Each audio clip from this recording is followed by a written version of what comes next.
Bismillahirrahmanirrahim. Assalamualaikum warahmatullahi wabarakatuh. Alhamdulillahi rabbil alamin. Wassalatu wassalamu ala sayyidil mursalin. Sayyidina wa nabiyyina Muhammadin wa ala alihi wa sahbihi ajma'in. Allahumma anfa'na bima 'allamtana wa 'allimna ma yanfa'una wa zidna ilma. Amma ba'du. Ikhwah fillah hafizakumullah wa ra'akum.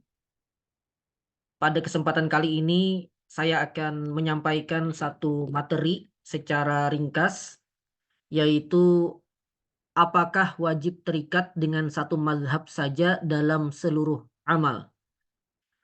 Apakah seseorang wajib beramal mengikuti satu mazhab saja yang dia ikuti dan tidak boleh mengikuti mazhab yang lain dalam perkara-perkara tertentu misalnya?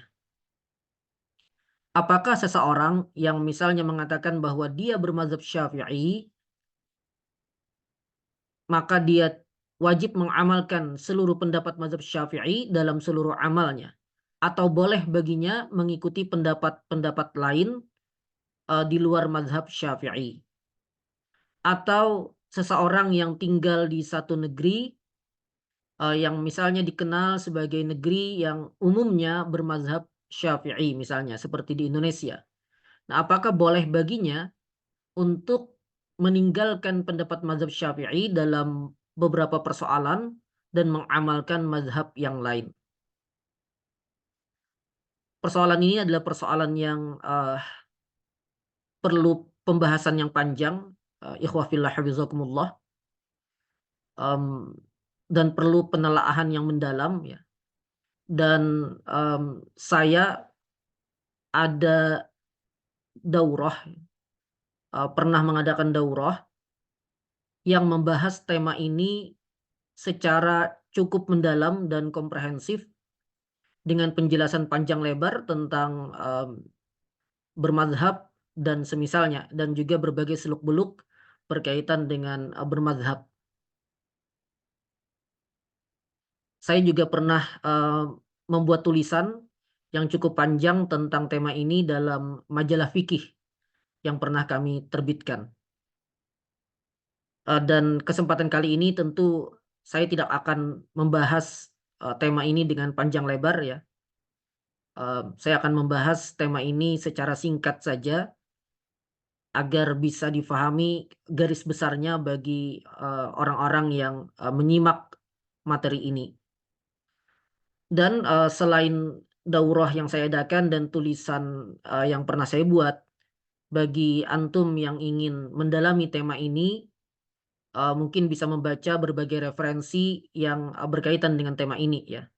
Yang referensi-referensi tersebut sebagiannya saya sebutkan di daurah saya dan juga menjadi acuan dari materi daurah tersebut. Nah, salah satu yang mungkin bisa saya sebutkan pada kesempatan kali ini adalah kitab Usul Al-Fiqh Al-Islami. Usulul Fiqhil Islami karya Dr. Wahbah Az-Zuhaili. Usulul Fiqhil Islami karya Dr. Wahbah Az-Zuhaili. Nah, beliau mengulas pembahasan tentang ijtihad, taklid, dan bermazhab di bagian akhir kitab beliau dengan cukup panjang lebar ya, dan disajikan secara proporsional ya.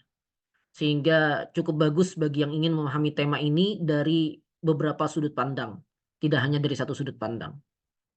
Baik, adapun pada kesempatan kali ini untuk menjawab pertanyaan ini saya akan mencukupkan dengan menukil dari penjelasan Dar Ifta Misriyah, lembaga fatwa Mesir, ya, lembaga fatwa negeri Mesir.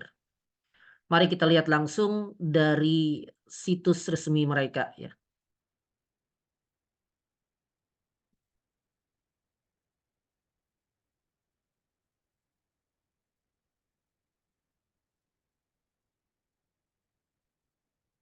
Baik, ini dari situs uh, Dar Ifta Misriyah, Dar Al Ifta Al Misriyah. Nah, di sini dikatakan oleh tim Dar Ifta Misriyah, hunaka farqun fi dzalika baina ta'allum wal amal. Ada perbedaan dalam mengikuti pendapat-pendapat mazhab ya, antara ta'allum, antara proses belajar dengan amal, dengan apa yang kita amalkan. Nah, dikatakan di sini famin jihatil amal, dari sisi amal, iltizamu madhabin muayyanin laisa wajiban 'alal 'ammi fi kulli waqi'ah. Mengikuti satu madhab tertentu saja dan tidak keluar darinya, itu bukanlah hal yang wajib bagi ami, bagi awam, pada setiap hal yang dia hadapi. Ballahu an ya'khudha biqauli ayyi mujtahidin sya'a. Dan dia boleh untuk mengambil pendapat mujtahid manapun yang dia inginkan. Wa hadza huwal qaulus sahih, dan ini adalah pendapat yang sahih kata tim Dar Ifta Misriyah ini. Karena itu masyhur perkataan para ulama al-ami la madhhabalahu. Orang awam tidak memiliki madhab, bal madhabuhu madhabu muftihi. Namun yang madhabnya, mazhab si awam tadi adalah mazhab muftinya, dan mufti di sini adalah orang yang dikenal dengan ilmu dan keadilan ya, sifat adalah. Bal inna hadza huwa sahih 'inda sadatil Hanafiyah, kata beliau. Bahkan ini adalah pendapat yang sahih menurut para ulama Hanafiyah. Faqad naqala al-'allamatu Ibnu Abidin fi hasyiyatihi, dan Al-'Allamah Ibnu Abidin Hanafi dalam hasyiyahnya menukil anil 'Allamah Asyurun Bulali, dari Al-'Allamah Asyurun Bulali, perkataannya, laisa 'alal insan iltizamu madzhabin muayyan. Tidak wajib bagi seseorang mengikuti satu mazhab tertentu. Wa annahu yajuzu lahu al-amal bima yukhalifu ma amilahu ala madhhabihi muqallidan fihi ghaira imamihi mustajmi'an syurutahu.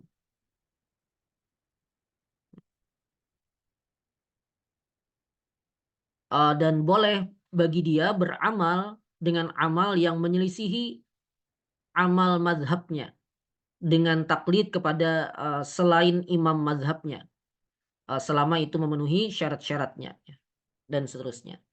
Kemudian dikatakan lagi oleh tim Dar Ifta Misriyah,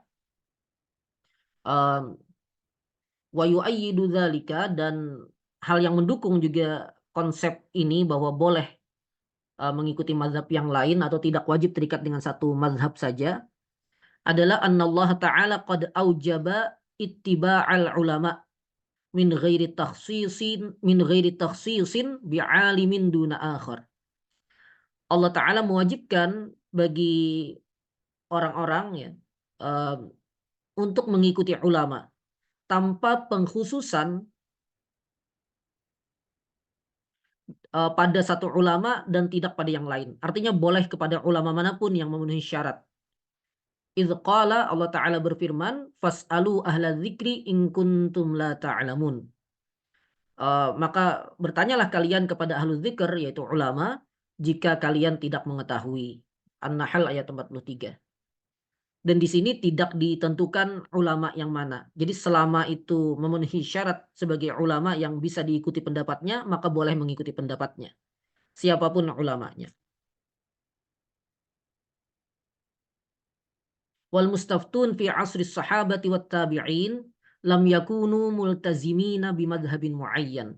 Dan para mustafti, orang-orang yang meminta fatwa, orang-orang yang meminta fatwa di masa sahabat dan di masa tabi'in, mereka tidak ada yang mengikatkan diri pada mazhab ulama tertentu di kalangan sahabat ataupun tabi'in. Mereka tidak mengikatkan diri pada mazhab tertentu. Balkanu yas'aluna man tahayya alahum duna taqayyud biwahidin duna akhar.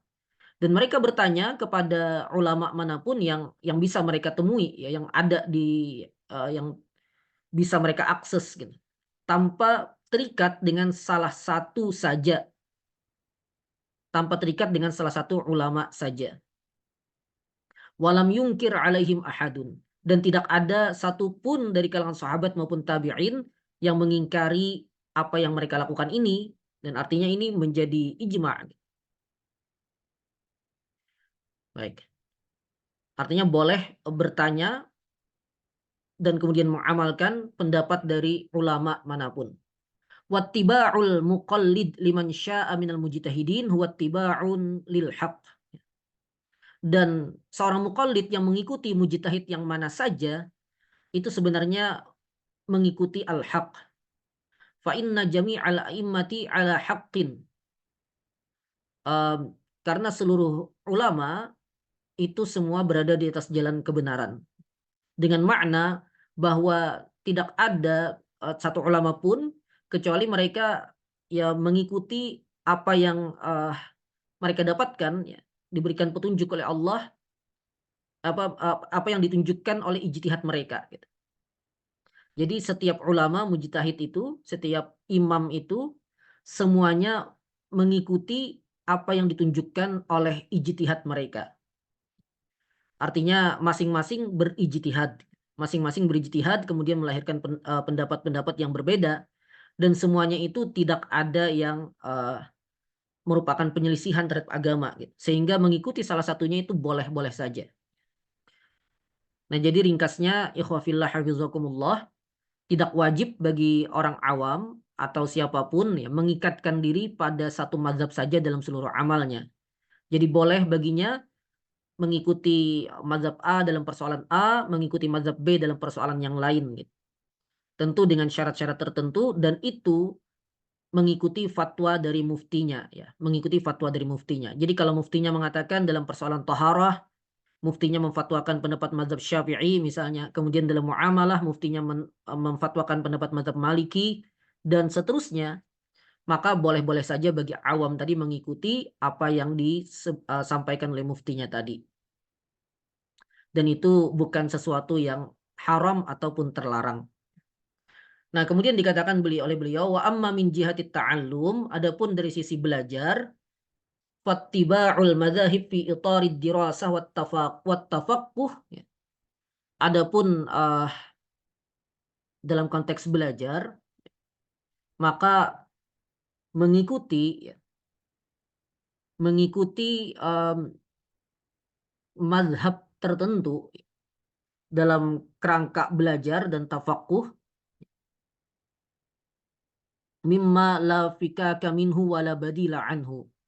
Ini sesuatu yang ya mau tidak mau gitu harus dilakukan, tidak ada gantinya. Nah, alasannya karena 4 mazhab yang diikuti saat ini, yaitu Hanafi, Maliki, Syafi'i, dan Hambali, itu dikhidmahi oleh banyak sekali ulama, oleh ribuan ulama dengan ya di setiap masanya, yang hal ini tidak ada pada yang lain, pada selain 4 mazhab.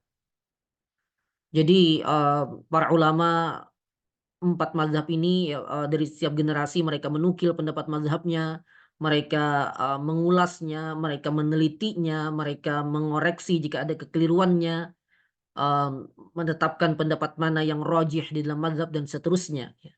Kemudian pendalilannya dan seterusnya semuanya disajikan, ya. Semuanya disajikan, dilayani, sehingga lahirlah mazhab yang kita kenal saat ini. Sehingga ya mazhab, 4 mazhab itu sebagaimana kita kenal saat ini. Karena itu bagi orang yang ingin mendalami fikih, bagi orang yang ingin meningkat kapasitas keilmuannya dalam bidang fikih, maka dalam konteks belajar dia perlu mengikuti salah satu tradisi belajar mazhab ini, baik Hanafi, baik Maliki, baik Syafi'i maupun Hambali. Dan tentu yang lebih mudah adalah mengikuti mazhab kebanyakan masyarakat ya di negerinya, karena dengan itu dia mudah menemukan referensi dari mazhab itu dan mudah juga menemukan orang-orang yang memahami mazhab tersebut dengan sangat baik. Misalnya di Indonesia kita bisa menemukan ribuan ya, kiai, ustadz, tuan guru yang memahami mazhab Syafi'i dengan baik, sehingga kita bisa bertanya kepada mereka jika ada hal-hal yang mungkin iskal dalam mazhab. Yang ini tentu tidak bisa kita lakukan misalnya dengan mazhab Hanafi di negeri kita.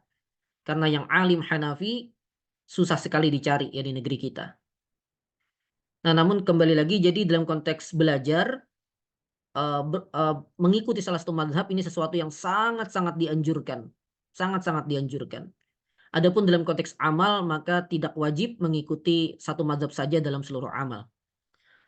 Baik, ini adalah pandangan dari Darul Ifta Misriyah, dan saya katakan bahwa pandangan ini juga adalah pandangan yang saya pegang ya, dan sudah saya sampaikan sejak, sekian tahun yang lalu ya, dalam beberapa tulisan dan kajian saya, dan wallahu a'lam, yang saya pahami sampai saat ini pandangan semacam inilah pandangan yang benar. Demikian, hadanallahu wa iyyakum ajma'in. Wassalamualaikum warahmatullahi wabarakatuh.